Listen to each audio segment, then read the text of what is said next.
رام چند گاؤں میں دو سہیلیاں امارا اور عالیہ رہتی تھی۔ وہ بچپن ہی سے ایک ساتھ بڑی ہوئی۔ ان دونوں نے شادی بھی ایک ہی گھر کے دو بھائیوں سے کی۔ ایک دن وہ دونوں بازار سے واپس گھر کو آ رہی تھی کہ راستے میں ایک بوڑھی اماں درخت کے نیچے بیٹھی ہوئی آوازیں لگا رہی تھی۔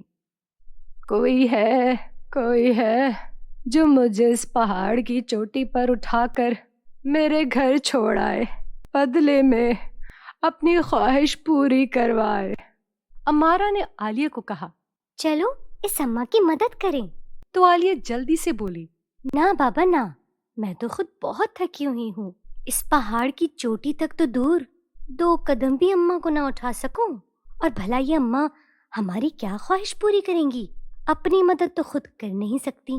امارا آگے سے بولی، عالیہ میں مدد کروں گی، دیکھو تو صحیح اماں بیمار بھی لگ رہی ہیں، کوئی ان کی مدد کر دے اس لیے خواہش کا بولتی ہوں گی، کوئی لالچ میں ہی مدد کر دے۔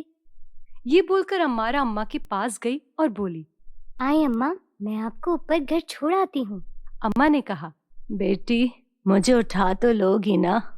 امارا نے خوش اخلاقی سے کہا، جی اماں، میں اٹھا کر ہی گھر چھوڑ کر آؤں گی آپ کو، آپ پریشان نہ ہوں۔ یہ کہتے ہوئے اماں ایک پری بن گئی۔ پری نے امارا کو کہا، میں پرستان سے آئی ہوں، آج میرا برتھ ڈے ہے اور آج کے دن ہر سال اچھے اور خوش دل والے انسان کی کوئی نہ کوئی خواہش پوری کرتی ہوں۔ یہ دیکھ اور سن کر عالیہ فوراً آگے آئی اور بولی، میں بھی اس کے ساتھ ہوں، میں اس کے ساتھ ہی آپ کی مل کر مدد کروانے والی تھی، مگر آپ تو پری نکلیں۔ امارا بھی جلدی سے بولی، جی یہ بالکل ٹھیک کہہ رہی ہے۔ پری نے کہا، تو بتاؤ کیا خواہش ہے؟ پہلے تم بتاؤ۔ امارا کچھ دیر سوچ کر بولی، اپنے لیے تو کچھ مانگنے کا دل ہی نہیں، ہاں آپ میری آگے آنے والی اولاد کے لیے کوئی ایسی خوبی دے دیں جس سے وہ کسی کے بھی دل میں گھر اور دوسروں کی مدد کر سکے۔ پری بولی، ٹھیک ہے، تمہاری آگے بیٹی ہوگی اور وہ نرم اور صاف دل ہوگی۔ عالیہ بولی، یہ کیا، اولاد کے لیے مانگا ہی ہے تو کچھ اچھا مانگتی۔ پری نے عالیہ سے کہا، اب تم بتاؤ تمہاری کیا خواہش ہے؟ عالیہ نے کہا، میری خواہش ہے کہ آپ جیسے ہمیں ملی ہیں ویسے ہی میری آگے آنے والی اولاد کو ملنا، تاکہ وہ اپنی خواہش خود بتا سکے۔ پری نے کہا، ٹھیک ہے، تم دونوں کی خواہش پوری ہوگی۔ یہ کہہ کر وہ وہاں سے چلی گئی۔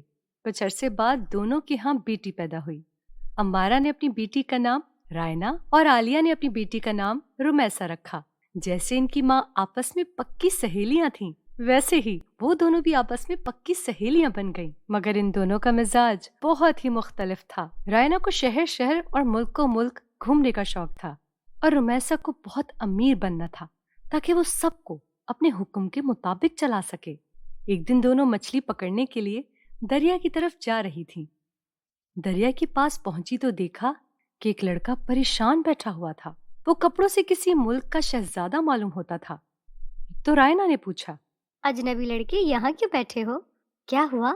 پریشان معلوم ہوتے ہو۔ لڑکے نے کہا، میں ایران ملک کا شہزادہ ہوں۔ میرے والدین بادشاہ اور ملکہ کو ایک جادوگر نے بلی بنا کر اپنے پاس رکھ لیا ہے۔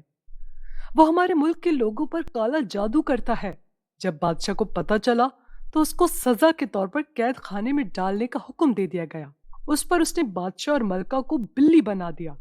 اب پورے ملک کے لوگ اپنے گھروں میں ڈر کر رہتے ہیں۔ میں کسی طرح بھی اپنے والدین کو آزاد کروانا چاہتا ہوں اور کوئی میری مدد بھی نہیں کر رہا۔ اس پر رائنا نے کہا، شہزادے میں آپ کی مدد کروں گی۔ رمیسا نے کہا، تم پاگل ہو، اپنی جان اس اجنبی انسان کے لیے داؤ پر لگا رہی ہو۔ رائنا نے رمیسا کی ایک نہ سنی اور شہزادے کے ساتھ جادوگر کے گھر جنگل کی طرف جانے لگی، جبکہ رمیسا مچھلی پکڑنے میں لگ گئی کہ میں تو آج تازہ مچھلی پکڑ کر کھاؤں گی۔ جیسے ہی رمیسا نے ایک مچھلی پکڑی تو وہ بول اٹھی، میں سمندر کی رانی ہوں، مجھے چھوڑ دو، اس کے بدلے میں آپ کی ہر خواہش پوری کیا کروں گی۔ رمیسا نے اس کو چھوڑ دیا اور بدلے میں خواہش کی میں اس دنیا کی سب سے خوبصورت لڑکی بن جاؤں۔ تو مچھلی نے کہا ٹھیک ہے، رات سو کر اٹھو گی تو تم اس دنیا کی خوبصورت لڑکی بن جاؤ گی۔ رومیسا سو کر اٹھی تو وہ خوبصورت لڑکی بن گئی۔ اس نے اگلے دن مچھلی سے ایک بڑا سا گھر گاڑی مانگی۔ وہ گھر گئی تو اس کی یہ خواہش بھی پوری ہو گئی۔ اس سب سے جب اس کا من بھر گیا تو رومیسا نے اور بڑی گاڑی اور گھر مانگا۔ پھر ویسا ہی ہوا۔ رومیسا کا لالچ ہر روز بڑھتا ہی چلا جا رہا تھا۔ وہ ہر روز کچھ نہ کچھ مانگتی رہتی۔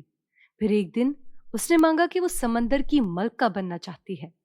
مچھلی کو غصہ آ گیا اور بولی کہ میں ایک پری ہوں، تمہاری ماں سے وعدہ کیا تھا کہ تمہاری خواہش پوری کروں گی، مگر تمہاری لالچ بڑھتی ہی چلی جا رہی ہے، اس وجہ سے میں تم سے سب واپس لیتی ہوں۔ یہ کہہ کر پری وہاں سے چلی گئی۔ دوسری طرف رائنا اور شہزادہ جادوگر کے گھر پہنچ گئے۔ جادوگر کو خبر ہو گئی تھی کہ اس کے گھر میں کوئی داخل ہو گیا ہے۔ جادوگر نے جادو سے شہزادے کو بھی جانور بنا دیا، مگر رائنا کا اچھا نرم صاف دل ہونے کی وجہ سے جادوگر کا جادو رائنا پر چل نہ سکا۔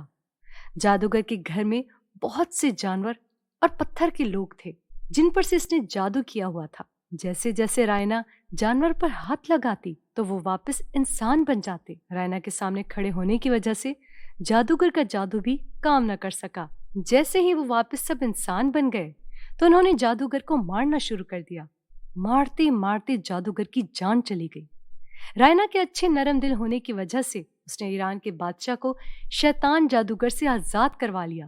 بادشاہ نے رائنا کی شادی اپنے شہزادی کے ساتھ کروا دی۔